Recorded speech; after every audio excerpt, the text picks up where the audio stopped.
now. Are you planning to hop on a train today and get somewhere for the weekend? Well, you might be facing quite significant delays. Let's find out what is going on with Simon Calder, the one and only travel guru, who's at Paddington Station, I believe. Hi, Simon.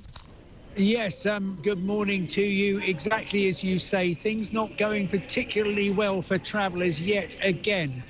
Problems actually began, Alex, at about 5 o'clock this morning.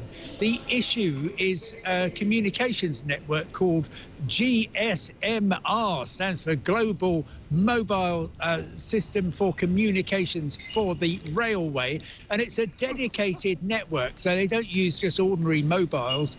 They've got dedicated system because, of course, lots of tunnels, lots of cuttings, and they need to have drivers being able to talk to signallers. Now, the main system broke down this morning. There was a fault on it. As a result of that, they had to switch to a slower manual system, and that has meant a lot of delays and cancellations. From here, for instance, trains just come in from Western-super-Mare almost an hour late. That called at Bristol and Bath. Delays also in and out of London Heathrow. I was talking to some staff at Heathrow who say that they had trains actually cancelled first thing this morning because of the communications problem.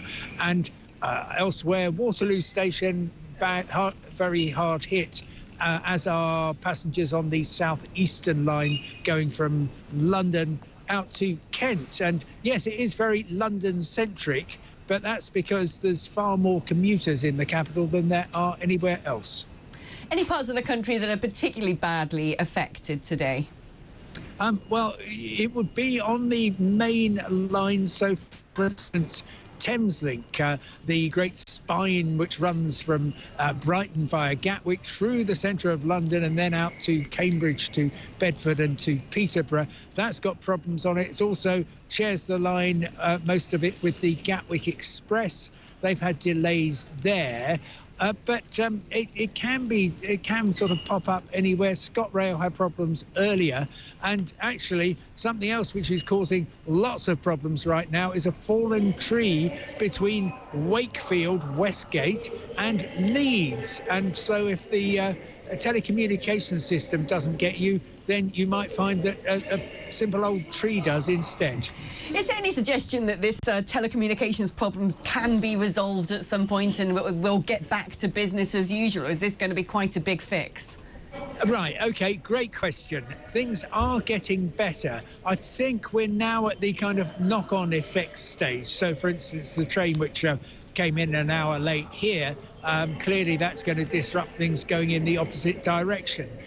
National Rail, which does all the train inquiries and information, say things should be back to normal by about 12 noon today. But wherever you're travelling, of course, be prepared for delays and disruption.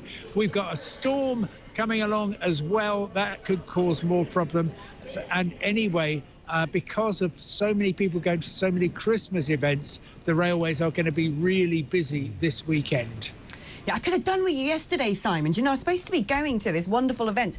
Hour and a half I was trying to get a taxi or an Uber or a Bolt or anything. Anything. I was from zone 1 to zone 1 and I couldn't go anywhere.